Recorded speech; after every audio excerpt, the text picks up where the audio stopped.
किसी ने मुझे एक न्यूज़ फॉरवर्ड किया, उसमें मैंने देखा कि इंटरव्यू में श्री मिथिलेश जी ने मुझे अर्बन नक्सल का संज्ञा दे दिया है। तो वाह, मतलब मैं यही मतलब एक सोच की कितनी सोच किसी की गिर सकती हो। मैंने देखा कि एक खाकी का इंसान जिसने अपनी जिंदगी कुर्बान कर दी राष्ट्र के नाम पे, जिसने हर तरह के माफियाओं से, सिंडिकेट से, हर तरह के क्रिमिनल से, गो तस्करों से सबके साथ लड़ाई किया, अपनी जान जोखिम में डाली, जाके एक ऐसे क्षेत्र में काम किया जहां लोग घूमने भी नहीं जाते, उसको ये कहते हैं कि ये अर्बन नक्सल है। तो यानी हर ऐसे खाकी का इंसान, ये हमारा शाहबाद का क्षेत्र, ये फौजियों का क्षेत्र है, ये पुलिस वालों का क्षेत्र है, ये हमारे पैरामिलिट्री के जवानों का क्षेत्र है। हम अपनी जान खतरे में लगा के इस देश के लिए, इस वतन के लिए, ये हिंदुस्तान के लिए लड़ते हैं। और ऐसे लोग जो घटिया सोच रखते हैं, एक दूसरे प्रदेश से आके हमारे क्षेत्र में आके यहाँ जमीन कब्जा करने की कोशिश करते हैं, यहाँ पे अराजकता फैलाने की भाव से आके इस तरह की जमीन के बेटे को ऐसा कह के चले जाइए, सरासर ये मतलब ये गलत ही नहीं, ये बहुत ज्यादा, ये तो इन्होंने जघन्य अपराध किया है। मैं कहता हूं इनको माफी मांगनी चाहिए, हर उस खाकी वाले से, हर उस यूनिफॉर्म पहनने वाले से जो अपनी जान देके यहाँ पे लोग अपने बच्चों को भेजते हैं। बॉर्डर पे जाके हम लड़ रहे हैं, हम जाके कहाँ के इंटरनल सिक्योरिटी संभाल रहे हैं, और ऐसे लोग आके कहते हैं कि हम अर्बन नक्सल है। आई मीन ये चीज, और इस पे मैं कहता हूँ हमारी पूरी की पूरी यहाँ जमीन को, हमारे क्षेत्र को, ऐसे लोगों को निकाल के उखाड़ के फेंक देना चाहिए। यहाँ पे इनका घुसना बैन हो जाना चाहिए ऐसे लोगों पे जिनको ये नहीं पता कि किन शब्दों का चयन करे और क्या चीज होता है।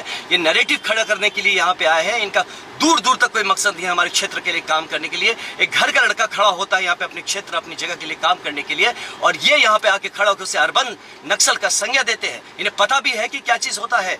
हम जैसे लोग जो कि बचपन से ही संघ के साथ जुड़े हुए, शाखाओं के साथ जुड़े हुए एक बाल स्वयं सेवक को ये कहते हैं अर्बन नक्सल, क्योंकि इनके पॉलिटिकल इंटरेस्ट को मैं हर्ट कर रहा हूं, क्योंकि इनकी जो कमजोरियां हैं वो उभर के आ जा रही है मेरे यहाँ पे रहने से।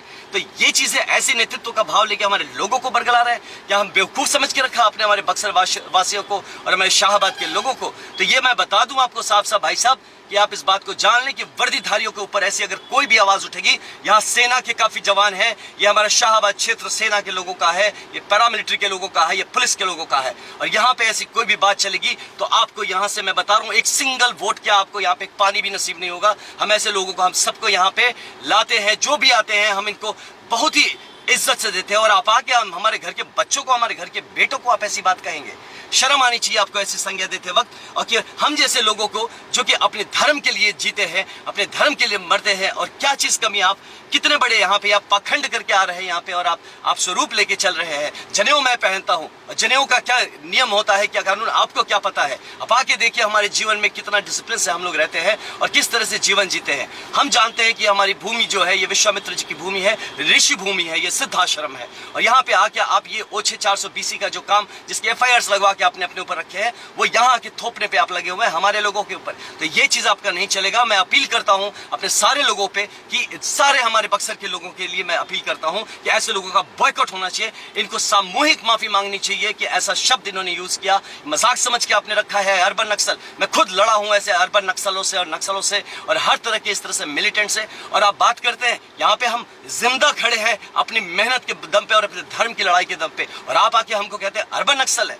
शर्म आनी चाहिए आपको। अगर आपको पॉलिटिक्स नहीं आती तो जाके सीखिए। आप यहाँ आके ये गंदी भाषा का यूज करके आप यहाँ पे पॉलिटिक्स नहीं कर सकते। यहाँ पे अब पॉलिटिक्स नहीं होगा, यहाँ पे विकास का काम होगा। इस जगह पे आप जैसे लोगों की कोई जरूरत नहीं है, और बता रहे हैं आप 4 तारीख के बाद आपको यहाँ पे एक गिलास पानी कोई नहीं पूछेगा। आप देखते रहिएगा। आपने बक्सर का अपमान किया, आपने सिर्फ मेरा अपमान नहीं किया, आपने सिर्फ मुझे अर्बन नक्सल नहीं कहा है, आपने हमारे बक्सर के हर वर्दीधारी को आपने गलत जलील किया है, और इसका बदला ये जमीन आपसे लेगी। आप देख लीजिएगा। हार तो आपकी निश्चित है भाई साहब। मैं आपको बताता हूँ, आपको माफी मांगनी चाहिए यहाँ के लोगों से, और मुझ जैसे मैं इतना गुस्से में आता नहीं हूँ, लेकिन मेरी वर्दी पे अगर कोई भी दाग लगाएगा तो मैं बताता हूँ आपको, आप देख लेंगे कि फिर इस वर्दी का प्रताप क्या होता है।